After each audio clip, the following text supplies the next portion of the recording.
अपने 30 साल के करियर में पहली बार शाहरुख खान ने फुल फ्लेज्ड एक्शन फिल्म की है। 4 साल 1 महीना और 4 दिन बाद शाहरुख खान बड़े पर्दे पर वापसी कर रहे हैं। तो आइए इस एक्सप्लेनेशन से जानते हैं कि आखिर पठान फिल्म कैसी है। तो वीडियो को शुरू करते हैं और अगर वीडियो अच्छा लगे तो वीडियो को लाइक जरूर कीजिएगा और इसी तरह की वीडियोस पाने के लिए आप हमारे चैनल को सब्सक्राइब भी कीजिएगा ताकि आपको इसी तरह के लेटेस्ट और फ्रेश कंटेंट मिलते रहे। तो फिल्म की कहानी शुरू होती है 2019 के पाकिस्तान से, जहां उन्हें न्यूज के द्वारा पता चलता है कि भारत के कश्मीर में अनुच्छेद 370 को रद्द कर दिया गया है और इस फैसले से पाकिस्तान तिलमिला जाता है। पाकिस्तान का एक जनरल होता है जिसका नाम जनरल कादिर होता है और वह भारत के इस निर्णय पर उसे सबक सिखाने के लिए आउटफिट एक्स नामक एक ऐसे आतंकी गिरोह का सहारा लेता है जिसका लीडर जिम होता है। जिम की बात करें तो जिम एक समय में रॉ का जाबाज और देशभक्त एजेंट हुआ करता था, मगर एक मिशन में उसकी गर्भवती पत्नी को उसके सामने क्रूरता से मार दिया जाता है। दरअसल जिन लोगों ने जिम को और उसकी पत्नी को किडनैप किया था उन लोगों ने सरकार से 10 करोड़ रुपए मांगे थे, लेकिन सरकार उन्हें 10 करोड़ रुपए नहीं दे पाई। इसलिए उन लोगों ने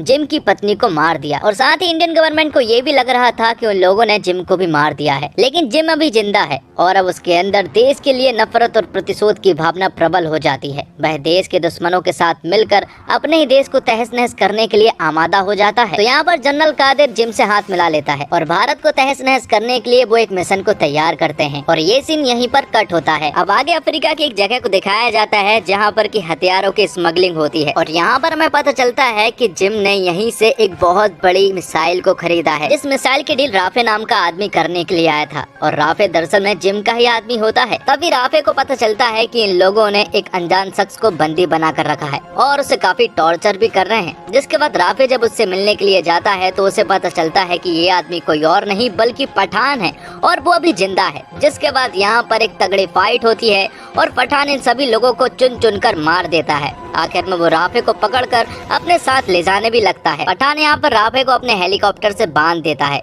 और गोलीबारी के बीच से ही वो राफे को यहाँ से ले जाने में कामयाब भी हो जाता है। जिसके बाद इंडिया में प्रेजेंट के सीन को दिखाया जाता है जहाँ पर रॉ की हेड जो कि ऑफिसर नंदनी होती है और पेरिस की सीसीटीवी फुटेज के द्वारा उन्हें एजेंट रूबीना के बारे में पता चलता है जो कि आईएसआई की एजेंट है और ये लोग उसे कई दिनों से ढूंढ भी रहे हैं। तो जैसे ही इन्हें रूबीना की लोकेशन पता चलती है तो ये लोग तुरंत ही रूबीना को पकड़ने के लिए पेरिस के लिए निकल पड़ते हैं, जिसमें कि उसका साथी आलोक और नंदनी मैडम अपने प्राइवेट जेट से पेरिस की तरफ निकल पड़ते हैं। रास्ते में ही उसका साथी आलोक नंदनी मैडम से पूछता है कि आखिर ये पठान कौन है, क्योंकि हर जगह सिर्फ उसके ही चर्चे हैं। जिसके बाद नंदनी मैडम उसे पठान की स्टोरी बताना शुरू करती है और कहानी फिर से फ्लैशबैक में पहुंच जाती है। यहाँ पर नंदनी मैडम उसे बताती है कि पठान हमारे रॉ का एक एजेंट हुआ करता था। उसने रॉ के साथ मिलकर कई सारे ऑपरेशंस किए और हर ऑपरेशन में वो सफल रहता था। जिसके बाद उसने कुछ ऐसे लोगों के नाम सजेस्ट किए जिन्हें आर्मी ने रिटायर्ड कर दिया है। दरअसल उन ऑफिसर को चोट या फिर इंजरी हो जाया करती थी तो आर्मी उन्हें रिटायर्ड कर दिया करती थी, लेकिन यहाँ पर पठान उन्हें बताता है कि भले ही आप उन्हें रिटायर्ड कर देते होंगे लेकिन देश के प्रति उनके अंदर जोश जुनून और जज्बा आज भी जिंदा है और पठान चाहता है कि इन लोगों को फिर से काम मिले और इनके साथ मिलकर वो एक टीम बनाए जिस टीम का नाम वो लोग जोकर रखते हैं। तो जोकर टीम बन जाती है और इन्हें अपना पहला मिशन भी मिल जाता है जो कि दुबई में ऑपरेट होने वाला था। दरअसल इन्हें खबर मिली है कि एक टेररिस्ट ऑर्गेनाइजेशन प्रेसिडेंट को मारने वाले हैं जो कि दुबई में थे, इसलिए टीम जोकर तुरंत ही दुबई पहुंच जाते हैं उन्हें प्रोटेक्ट करने के लिए। और जिस रास्ते से प्रेसिडेंट आ रहे थे उस पूरे रास्ते को पूरी तरह से सिक्योर कर दिया जाता है, जहां तहां पर स्नाइपर भी लगे हुए थे। लेकिन आगे हमें पता चलता है कि वो टेररिस्ट ऑर्गेनाइजेशन यहां पर प्रेसिडेंट को मारने के लिए नहीं आए थे,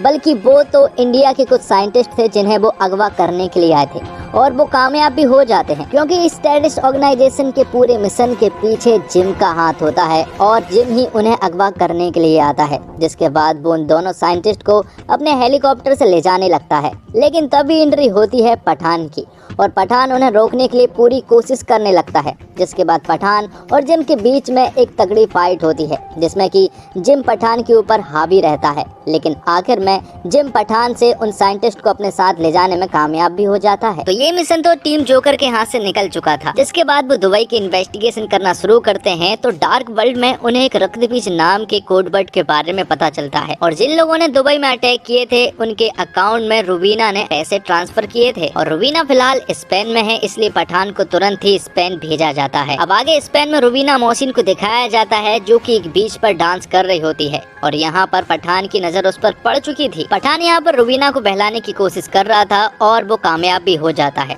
जिसके बाद जब पठान रुबीना के पीछे जाता है तो आगे हमें पता चलता है कि रुबीना दरअसल में जिम के साथ काम करती है और वो उन्हीं की टीम में शामिल है। जिम के साथ यहाँ पर कई सारे लोग थे जिनके पास हथियार भी थे। यहाँ पर जिम पठान से कहता है कि उसके साथ ऐसे ऐसे लोग हैं जो कि विदेशों के इंटेलिजेंस के साथ काम किया करते थे और अब वो सभी लोग उसके साथ काम करते हैं और कमी है तो सिर्फ एक रॉ एजेंट की। इसलिए जिम चाहता है कि पठान भी उनके साथ काम करने लगे, लेकिन पठान यहाँ पर साफ मना कर देता है। जिसके बाद जिम उसे मारने का ऑर्डर देकर यहाँ से चला जाता है और जब जिम के आदमी पठान को मारने ही वाले होते हैं कि तभी अचानक से रुबीना जिम के आदमियों के साथ फाइट करने लगती है और उन सभी को मारना शुरू कर देती है। जिसके बाद यहाँ पर एक तगड़ी फाइट होती है और आखिर में रुबीना और पठान साथ मिलकर जिम के आदमियों के साथ फाइट करते हैं और यहाँ से बचकर भाग निकलते हैं। एक सेफ जगह पर पहुँचने के बाद पठान रुबीना से कहता है कि आखिर उसने उसकी जान क्यों बचाई, क्योंकि वो तो एक आईएसआई एजेंट है और मैं एक रॉ का एजेंट हूँ जिनके बीच में बिल्कुल भी नहीं बनती है, तो उसने मुझे आखिर क्यों बचाया। जिस पर रुबीना पठान से कहती है कि मुझे जो चाहिए है वो तुम ही दिला सकते हो।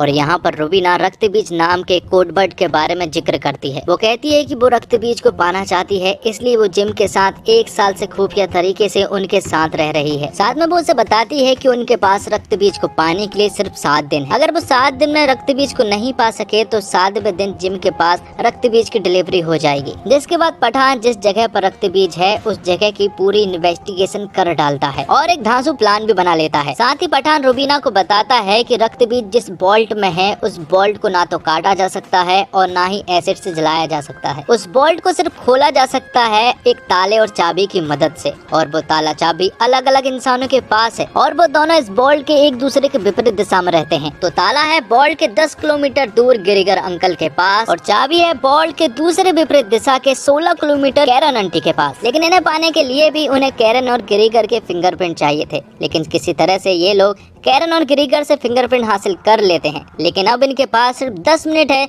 उस बोल्ट को खोलने के लिए, और अगर वो 10 मिनट में नहीं खोल पाए तो पूरा का पूरा बोल्ट लॉक हो जाएगा और ये लोग वहीं पर फंस जाएंगे। तो 10 किलोमीटर और 16 किलोमीटर के इन फासले को तय करने के लिए वो हेलीकॉप्टर की मदद लेते हैं और किसी तरह से जल्द उस बोल्ट वाली छत पर पहुंच जाते हैं। अब वो लोग बोल्ट के अंदर भी पहुंच जाते हैं। वो लोग कुछ लेट हो चुके थे, लेकिन जब वो अंदर जाकर रक्त बीज को हासिल कर लेते हैं तो यहाँ पर हम देखते हैं कि रुबीना पठान को धोखा दे देती है और वो उसे उसी बोल्ट में छोड़कर भाग निकलती है। जिसके बाद पठान को पता चलता है कि दरअसल रुबीना जिम के साथ थी और हमेशा से जिम के साथ ही काम किया करती थी। दरअसल रुबीना और जिम को मालूम था कि अगर रक्त बीज को बोल्ट से निकालना है तो ये काम सिर्फ पठान ही कर सकता है, इसलिए रुबीना के सहारे उसने पठान की नजदीकियां बढ़ाई और पठान से ये काम करा लिया। तब आखिर में पठान रशियन पुलिस के हाथ पकड़ा जा चुका था और उसे अरेस्ट कर लिया गया था। इसके बाद कहानी प्रेजेंट में आती है और हम पठान को रशियन जेल में देखते हैं और यहाँ पर रशियन पुलिस ने इंडिया से नंदिनी मैडम को भी बुला लिया था, क्योंकि उन्हें मालूम है कि ये एक रॉ का एजेंट है। इसलिए उन्होंने जब नंदिनी मैडम से पूछा कि क्या ये तुम्हारे साथ है, तो नंदिनी मैडम ने उसे पहचानने से साफ इनकार कर दिया था। जिसके बाद रशियन पुलिस पठान को ट्रेन के द्वारा एक दूसरे जेल में शिफ्ट करने के लिए भेजने लगती है। लेकिन उस ट्रेन में रशियन के कई सारे गुंडे भरे पड़े थे जो कि पठान को मारना चाहते थे। जिसके बाद उनके बीच में एक तगड़ी फाइट होती है और आखिर में जब वो रशियन पठान को मारने ही वाले होते हैं कि तभी यहाँ पर एंट्री होती है सलमान खान मतलब कि टाइगर की। जिसके बाद टाइगर और पठान दोनों साथ मिलकर उन रशियन से भिड़ जाते हैं और यहाँ पर कम से कम 10-15 मिनट की एक तगड़ी फाइट होती है। जिसके बाद टाइगर और पठान जब आपस में बात कर रहे होते हैं तो यहाँ पर टाइगर पठान से कहता है कि उसे एक जरूरी मिशन के लिए जाना है और हो सकता है कि उसे पठान की जरूरत पड़े। तब पठान उससे कहता है कि वो हमेशा उसके लिए तैयार रहेगा, इसलिए वो यहाँ पर वादा भी करता है। अब आगे हम नंदिनी मैडम को देखते हैं जो कि पठान के पास आई थी। दरअसल रशियन जेल में कोर्ट के द्वारा पठान ने बता दिया था कि उसे लेने के लिए टाइगर आ रहा है। तब नंदिनी मैडम भी पठान को बता देती है कि रुबीना उन्हें मिल चुकी है और वो पेरिस में है। तब पठान तुरंत ही रुबीना को पकड़ने के लिए पेरिस निकल पड़ता है और फाइनली उसे पकड़ भी लेता है, जहाँ रुबीना पठान को सब कुछ सच बता देती है कि आखिर जिम का प्लान क्या है। वो उसे बताती है कि जिम रक्तबीज के जरिए एक नया म्यूटेंट वायरस बना रहा है, इसलिए उसने इंडिया के उन 2 साइंटिस्ट को अगवा किया था। रुबीना बताती है कि ये वायरस कोविड-19 से भी ज्यादा घातक रहने वाला है। इस वायरस से लोग तुरंत ही मारे जाएंगे, इसलिए इसे अगर किसी सिटी पर टारगेट किया जाए तो पूरी की पूरी सिटी आधे घंटे के अंदर साफ हो सकती है। इसलिए रुबीना पठान का साथ देने के लिए कहती है और वो उससे कहती है कि इस बार वो उसे धोखा नहीं देगी, क्योंकि अब बात मासूम लोगों की जान की है। अब एक अनजान जगह पर हम जिम को देखते हैं और उसके साथियों के साथ वो एक लैब में एंट्री करता है, जहाँ पर कि उसने उस म्यूटेंट वायरस स्मॉल पॉक्स को बना लिया था। जिम ने उन वायरस को 2 अलग अलग मेटल बॉल में भर दिए थे और अब वो इसका इस्तेमाल करने के लिए भी रेडी थे। लेकिन तभी एंट्री होती है पठान की जोकर टीम की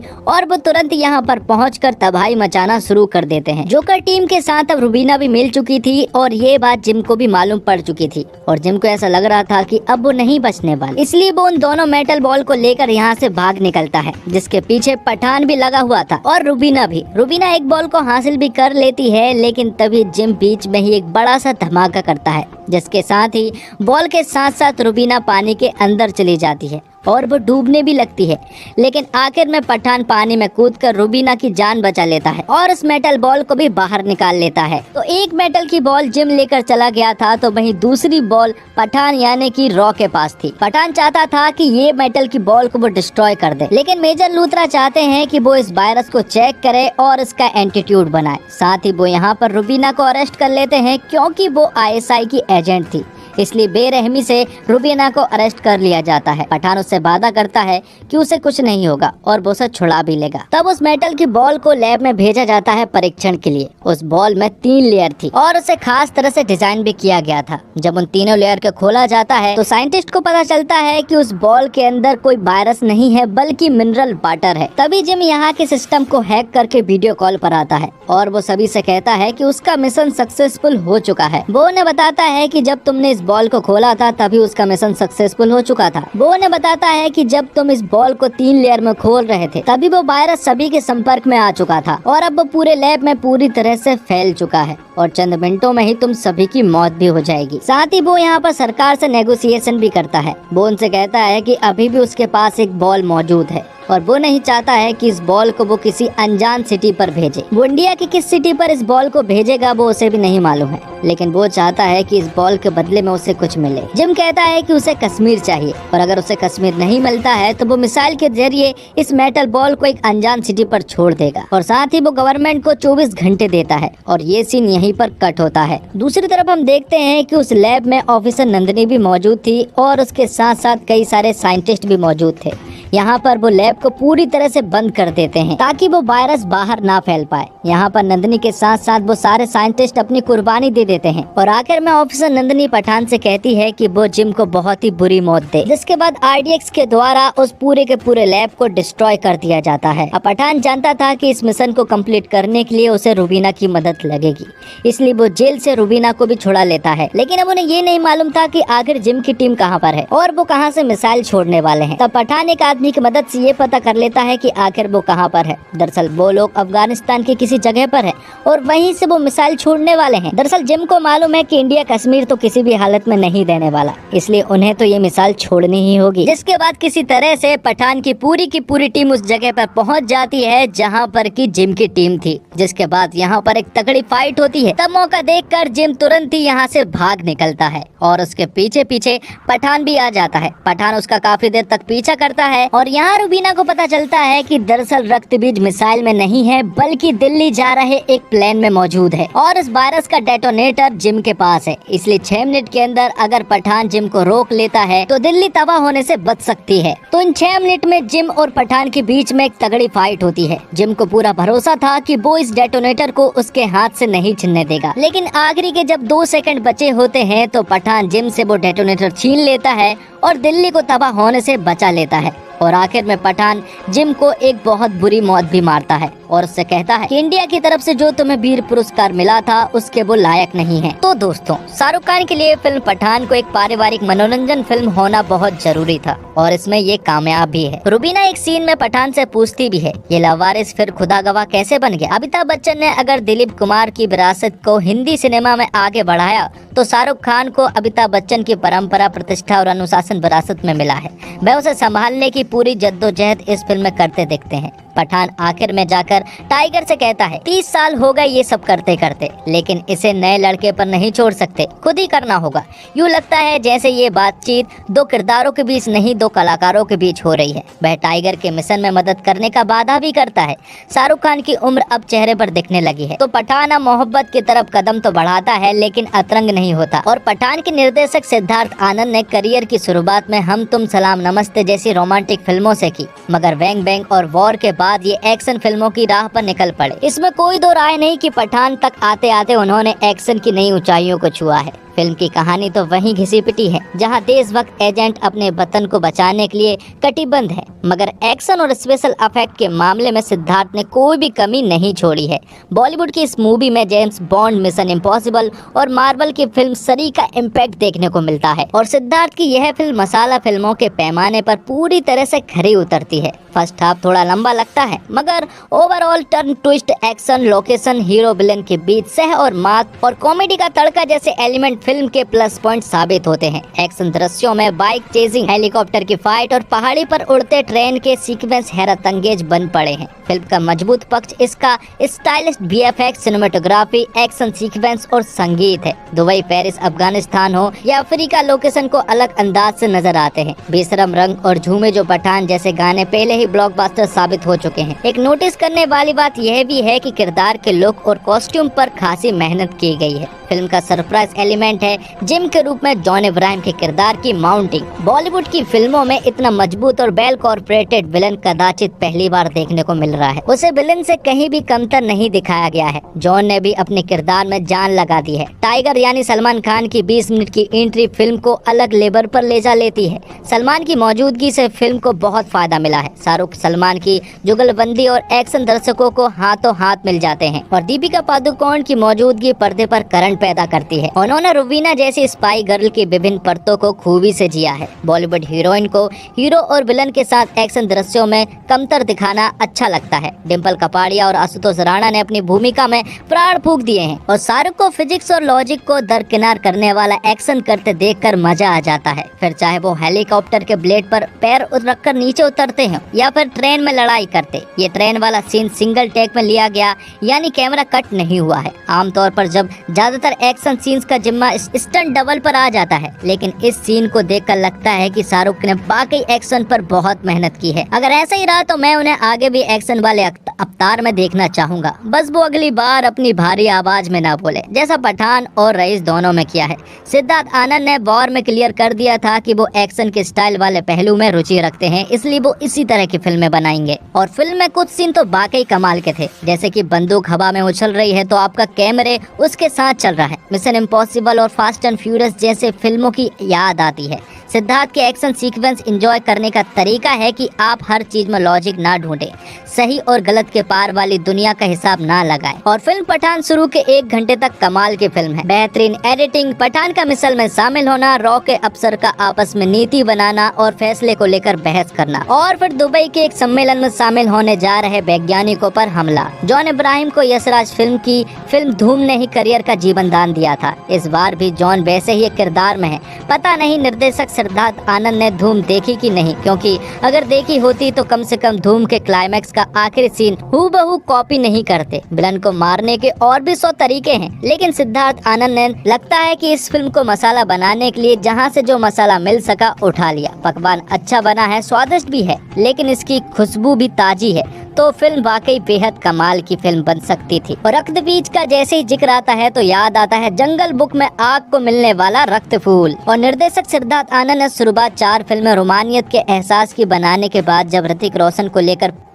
पहली एक्शन फिल्म बैंग बैंग बनाई, तभी उनके नजरिए का पहला अंदाजा हिंदी सिनेमा के दर्शकों को लग गया था। वह सिनेमा सोचते वाकई बहुत विशाल और भव्य है। उनकी सोच और सही कहानी का संगम हुआ फिल्म वॉर में। नतीजा सबको पता ही है। उसी सोच और सही नजरिए की फिल्म पठान भी है। कैमरा यहाँ सीधे कलाकारों के चेहरे पर नहीं आ टिकता है, वह आसमान से दिखता है। आसमान के वातावरण में दर्शक को बांधता है, फिर चाहे वह जॉन का अड्डा हो, बेशरम रंग का फिल्मांकन हो, दुनिया की सबसे गहरी मीठी पानी झील की सतह पर बाइक चेज हो, या फिर पहाड़ियों से गुजरती ट्रेन पर फिल्माया गया एक्शन सीक्वेंस। उनके निर्देशन में एक सफाई है, एक रोमांच है और एक ऐसा आकर्षण जो सही सितारों और सही कहानी मिलने पर कमाल करता है। कमाल यहाँ भी उन्होंने किया है।